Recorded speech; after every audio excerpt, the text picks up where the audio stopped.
All right, gang, Hexy here. We just wrapped up the second McPherson's Ridge scenario from Last Chance for Victory. Love to have the full game on the table, but I can't do that right now. I figure 3 weeks and I'm moving, and then we'll decide what we're going to do once I move. But you know what? I got a feeling that when I move, the first thing that's going on in my two tables together is going to be a GBACW game. I just feel it. That's where my roots are, and that's what I need to get back to. All right, so let's go over what happened in this thing. All right, so it's just a rebrief from what I did with the first video. It is Heath renewing the attack. AP Hill and Lee are on the field together, and Heath's renewing the attack with two fresh brigades, Pettigrew and Brockenbrough, on McPherson's Ridge, with help from 3 regiments from Daniel's Brigade of Rhodes Division, which you can see on this side of the battlefield. And there's Heath's 2 brigades right in here.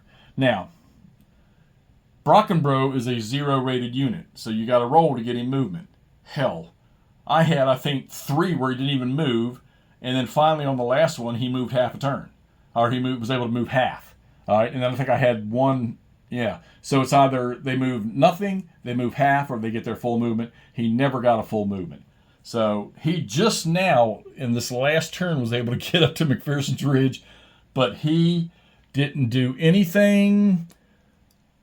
He did fire at a unit that was sitting here. As a matter of fact, I think he did. I think he fired at a unit and ended up chasing them off because the Iron Brigade is pretty much close to being wrecked or small, most of the regiments, when you start this thing. So, and Pettigrew, most of his regiments are pretty elite. They're mostly A's and B's. And you would have thought they just would have pushed the Iron Brigade aside, but the Iron Brigade, all their morales are A. So it's tough to get them to budge. So anyhow, the conditions were the Confederacy had to take 3 victory hexes, 2 of the 3 victory hexes on McPherson's Ridge, which on the last turn, since they're the first person to move, they had 2 of the 3 taken, or they were the last ones in there. So it was tough on the last turn. So I activated Rowley first, who's got the 3rd Division of the 1st Corps, and his first unit was right here. He moved up and in and tried to do something, and he got chased away. Never happened. Then I turned this unit here, changed his facing, and charged this unit from Daniel's Brigade, who is sitting where Stone is sitting right now, and chased them off. I had to because he was sitting here, and the Confederate unit sitting here. No Union unit was going to be able to get into these hexes right here to take another victory location back, because the Confederates had both of these. So once I did that, I saved the Iron Brigade's activation for last, which they have a good leader in Wadsworth. And the regiment that was sitting behind these guns, he had moved up earlier, was sitting here, and he moved facing 1, 2, 3, 4, 5, 6 right up into the victory location. He was not going to fire, so he wasn't going to get any fire back at him. And then the Iron Brigade unit that was sitting over here in the woods, he just 1, 2 into that victory location, and he did not. Both of those guys had to roll for closing, and they did, and successfully. So they both closed. They took the 2 victory locations back. So the Confederates took none.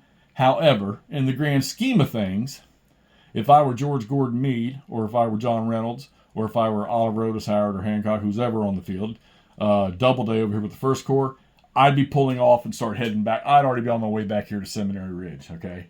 So, but victory conditions are victory conditions. The Confederates did not take 2 of the 3.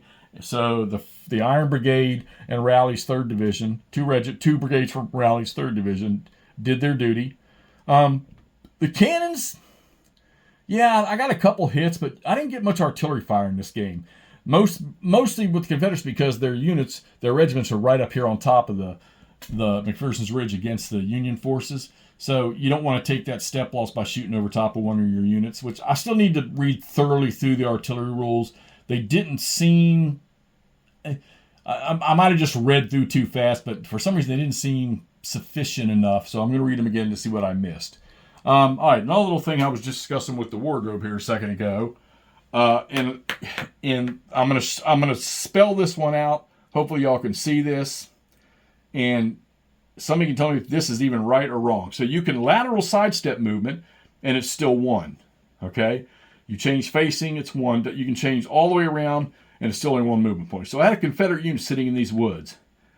and it was Pettigrew. So he wanted Pettigrew. So he went 1, 2, 3, 4, 5, 6 up into that hex right there, which caused a lot of havoc. That just seems in a 15-minute period, that guy just sidestepped 300 yards and then advanced 300 yards. Well, I can't remember what the size they had. I think they're 100 yards, or maybe a little bit more, a little bit less. I don't know. But it just seems to me like that was an awful big move in a 15-minute time frame.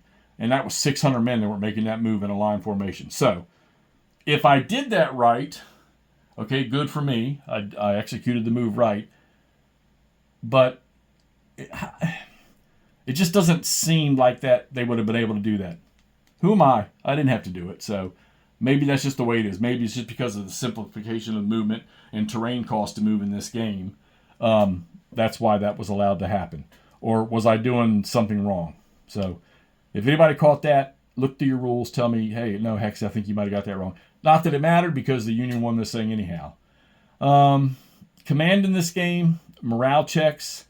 Some of the leaders, like a lot of the Confederate leaders, have the 4 morale rating, and there's a couple of them on the Union side that have it too, and that's an awful big modifier to the die roll. But boy, when you get a small unit that's also wrecked, and he's also next to cowardly legs, and he's shaken, that's tough because that's a lot of pluses right there. That's going to be hard for any leader to cancel.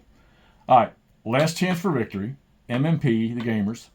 This is Gettysburg. This is the second McPherson's Ridge attack on the first day on July 1st of 1863.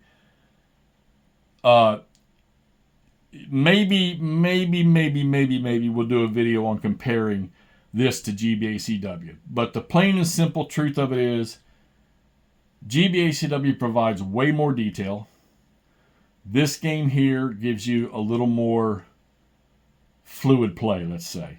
Not hard to master the rules. The result, I can't say, it wasn't a period type of fight or anything. Not that I was there. I missed the Civil War by a couple of days, as we all know. But, the Confederates were pushing the Union off here because they were getting ready to break back towards Seminary Ridge and eventually back to Cemetery Hill. But this battle here, they didn't do it. They didn't get them off McPherson's Ridge. I don't think it would take much more, and they would just sweep the First Corps off of that ridge. So, hey, I don't know. I probably need to play the full battle to figure that out.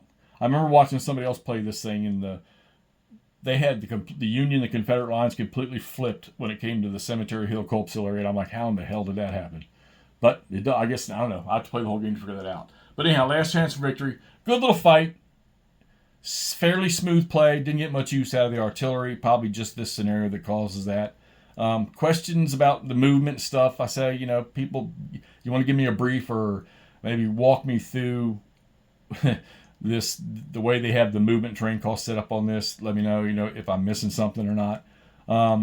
Closing rolls, open volleys, pretty simple to follow that routine. Remember, a unit that expends movement points and is going to fire, all right, he can draw open volley from the enemy units.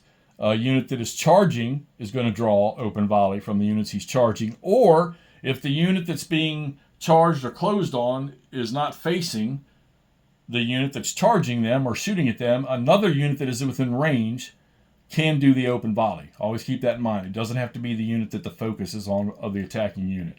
All right, let's wrap this thing up. Mark this as a complete scenario played or complete scenario played from Last Chance for Victory.